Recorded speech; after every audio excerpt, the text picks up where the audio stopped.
What is up, guys? My name is Pocketcraft and welcome back to another Legendary Monday. In today's video, I'm going to show you how to get the Pokemon Heatran and Cresselia, as well as some tips on how to get their shiny forms in Cobblemon.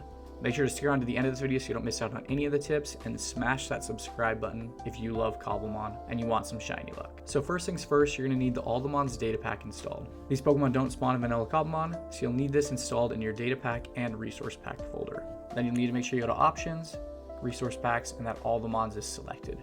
If you don't do this, then these Pokemon will just show up as substitute dolls.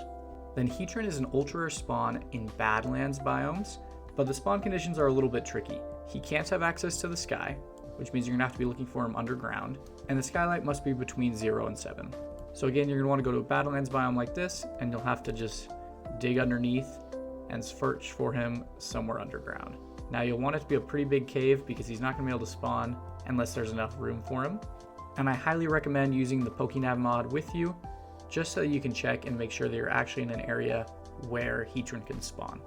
Because if the cave's not big enough or if the light level is too high, he won't spawn in. And then it's really convenient that the sun is setting because Cresselia actually spawns in floral biomes, but only at night. It is also an ultra rare spawn, and again, I highly recommend using the Pokenav mod as you're searching, just to make sure you're in an area where Cresselia spawns in. That way you don't go ahead wasting your time. Now that's where these Pokemon spawn, but actually getting them to spawn is a whole nother story, so I'm gonna give you some tips on how to find these ultra rare Pokemon a little bit easier. And I'll be saving the shiny tips for the end of this video, so if you already feel confident in finding ultra rare Pokemon, then feel free to skip ahead using the timestamps below. Also, with these next tips, the Sky platform unfortunately will not work for Heatran. I'll still go over how to use it because it is going to be helpful for Cresselia, but the other tips that we'll get into for finding ultra rare Pokemon will work for both of them. What I always recommend to people is you can just pick the biome that you want to hunt in. So for example, if we're in the Stony Peaks or in the Badlands, and then just do things you would already do while playing Minecraft. So mine for some resources, train up your Pokemon to get to level 100, build a special farm, or just a cool build that you've been wanting to implement in your world to make things look nicer. You can look on my survival guide series for a bunch of different farms that are helpful in Cobblemon, or my Pokemon Center build, which I'll link in the description if you want something cool to liven up your world. These don't make the Pokemon spawn any faster, but they make the process more enjoyable, and I've found most of my rare Pokemon while I'm just doing cool things like that, and it's way more fun than just running around in circles for hours until the Pokemon you want spawns in. You can build a giant sky platform high up in the sky, and you're going to want to make this about 60 blocks by 60 blocks at a minimum. I haven't completely filled it in here, but if you do, it's pretty massive and it's super effective. As you can see, there's already a Miltank spawning over there. But if you fill this in completely, you'll have Pokemon spawning all over the place. And then what you can do is just take a sword and knock these Pokemon out, or just push them off the edge here, which does feel a little bit evil. But as you can see, Pokemon will continue to cycle in really quickly, and it'll obviously be more if this is filled in completely. But you can just take them out over and over again, and this actually cycles through the spawns a lot more quickly than down on the ground. And you could obviously do this on the ground, but there's going to be obstacles and trees and things that make it a little bit more difficult. Whereas here, you can just go through and do it quickly, and this will allow you to get more spawns in at a much quicker rate, allowing you to find any ultra rare Pokemon much more easily. Another common strategy that works well for finding ultra rare Pokemon is to build a large rail system in the biome that you are hunting for. That way you can just get on this rail system, and you want to make it really large, circle throughout different spawn chunks, so that the Pokemon in the biome you're looking for will respawn very quickly, and this will allow you to filter through spawns a lot faster, just like the Sky platform, and you'll have a better chance of finding ultra rare Pokemon. If you follow those tips, you should be able to find Heatran and Cresselia without too much difficulty, but then the problem is catching them. Their catch rates are incredibly low, and so if you don't go in with the right strategy, it's definitely possible to fail catching them, which would really suck.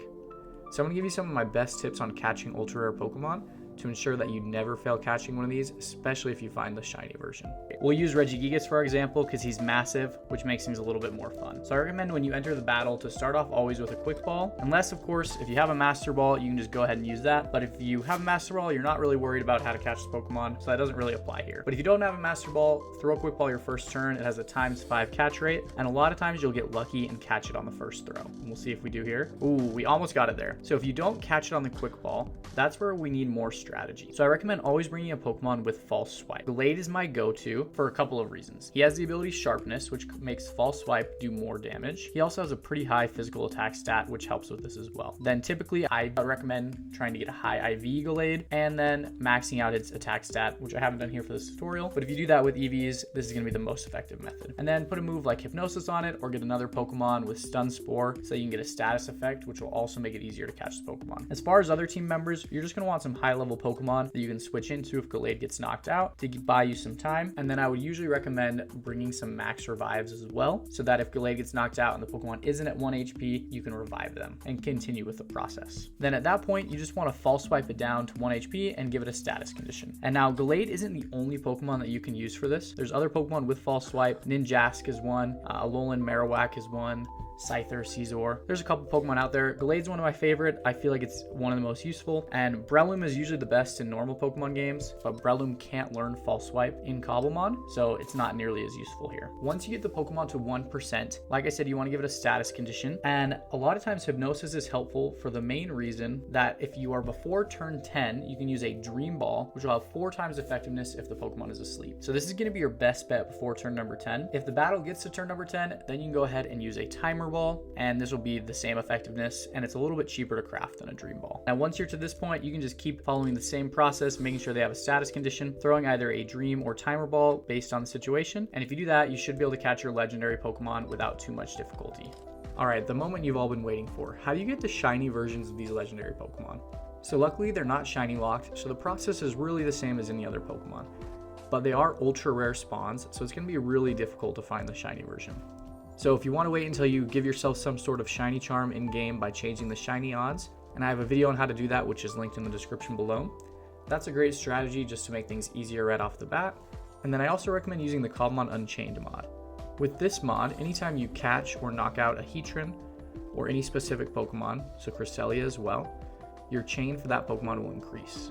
That one increases the odds of just the normal Pokemon spawning, but it also increases your shiny rate. Now, be forewarned, this is still going to be a huge process because these are ultra rare spawns, and it will take a while to find a shiny. But this is going to be your best chance without just directly setting the shiny rate to 0 or spawning them in. Also, if you play on a server, it could be a little bit easier. Servers sometimes have better shiny odds.